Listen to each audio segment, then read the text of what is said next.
Hello, it's Bridget with a little intuition travel story for you today. An example of what I call high risk intuitive living. If you've ever taken one of my classes or read one of my books, and when you kind of know something's true, but everything around you is telling you it's not, but you kind of still know. So I went down 2 weekends ago to the Bay Area to visit friends. I live in Seattle.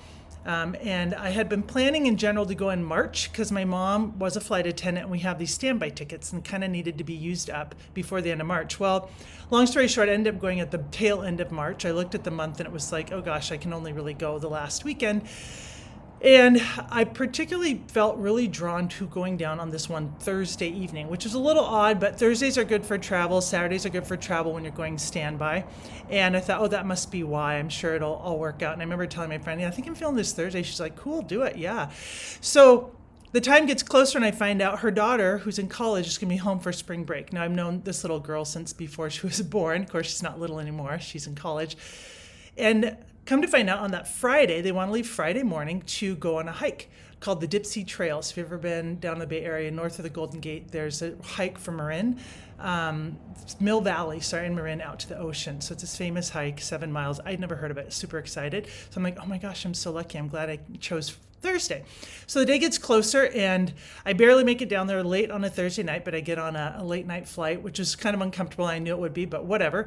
And then next morning we're on our way to this hike. Well, in the meantime, also, I had been in touch with another friend many months previously about seeing her because I came down the Bay Area in January. We hadn't managed to get together. So I'd been in touch saying, hey, we'll be down at this time. Long story short, she offers for all of us to come to dinner at her house because she lives in Mill Valley, in the place we're going to be. And another friend of ours who lives in Europe, her and her son are going to be in town. And I kind of knew that, but I didn't know all the details. So basically, not only are we going this fun hike on this Friday, we are now going to have dinner with this fun college friend, plus another friend and her son, who I tutor online and talk to every week, but never really see, right? Because it's all online. Just a lot of magic, a lot of fun. The hike is great. We get to go in the ocean, even though it's freezing cold. We come back and have this wonderful dinner. And then the next day I'm leaving. I have to keep it short, have a lot of stuff going on back in Seattle. And now it's the magic of getting the ride home. Well, when you have a standby pass, there's a lot of flexibility needed. Sometimes things change. This is a great example of that. So I go to bed Friday night. I had this flight in mind, right? So inner eye screen saying 1:35 flight, SFO back to Seattle. And I have a really good feeling about it. There's like this magnetism sometimes too. When I look at travel options, it's like that's going to work, or I need to head towards that. And then sometimes things change, but this is my direction for now. So I go to bed, there's 16 empty seats, whoop-de-freaking-do, and there's 6 people listed is how it's called. So that means there's 6 people that are extra that want to get on the flight, people like me, and 10 empty seats that'll just be left when we're all on. So yay, great flight to pick. Go to sleep. Haven't bought my ticket yet. Wake up in the morning and I do the thing I often do, which is check one more time just to see the vibe. Everything is full for the whole day. Some are oversold. I don't know what the heck happened in Seattle that made a large group of humans from San Francisco want to go there that Saturday, but in the middle of the night, something happened and like everything filled up basically. So now the flight I was thinking about is like perfectly full. So if I go to the airport, I should get on, but if one person extra decides to sign up and come, I'm bumped. Now, it's also a thing the other way, not to get into too much detail, but when the flights fill up, sometimes people like me back out. So sometimes if you just hold your vision, other people will back out and you get to stay. At any rate, I sat there wondering if I should buy a ticket. A couple things online. Obviously, even though it's standby, you're still paying for a ticket.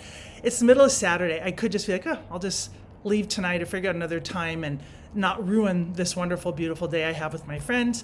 And my friend offered to drive me to the airport. And that's the real kicker. I'm involving her in this sort of mess I've created, which is maybe I'll get on this flight, maybe I won't. So a little bit of pressure to do it right. But every time I think about it, or feel it, I should say, I want to get on the 135. Lots of magnetism. So I do it. So now I'm the 16th of 16 people listed on a flight with 16 empty seats, just kind of hoping I get on. We drive. My friend's totally cool. She's like, I will wait for you. If you don't get on, we'll go back to my house. Don't even worry about it. Very kind.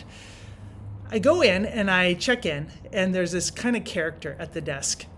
Shorter guy, lots of personality. And I say, yeah, I'm just, I'm here, Bridget Quick. And he goes, oh, I see you're number 9 on a list and we have 10 empty seats. So good luck. Because there still was time for people to check in, basically. I could still easily get bumped. And I was like, okay, cool, thanks. Meet this guy. He's a music professor from Stanford while I'm sitting there. He's totally interesting. He's performing in Bellingham near where I live. And talk to him, make some calls home, let him know that it's kind of a maybe. And then the time gets closer.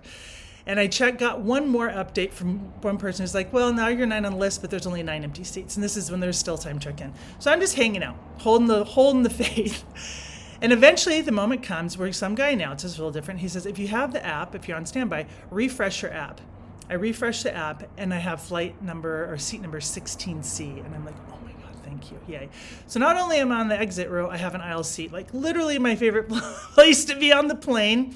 I've made it on. I just keep my lips shut. I head to the boarding door, but there is that same character dude who was there at the beginning, and this was what's kind of funny. I said, dude, it's a miracle. I made it. And he goes, yeah, I really did not think you were going to make it on. I was like, cool, no problem. Thanks for the positive words. So I, make it home safe. Everything works out. And for me, this is just an example of what I do call high-risk intuitive living. But when you've honed your intuition, it's not hard to feel when something feels like a yes or feels like a no. You're like, this is definitely feeling good to me, or it's like, no, I'm not even giving that a second of my energy. It doesn't always happen so clearly, but in this case it did. And it did work out really well because I came home, I met my mom and sister, we did some errands and stuff like that, and the evening just kind of flowed into a lovely night back home. Everything was pretty smooth, basically. So that 1:35 flight was there for me to take if I had the faith and believed in it. And I did. And there it was. So here's to seat 16C. And here's to you practicing maybe in littler ways to hear your intuition. So when those moments come where it's a little more involved or involves other people, you can hear it still and know it's a yes for you. All right, go get them, intuitive livers. Bye.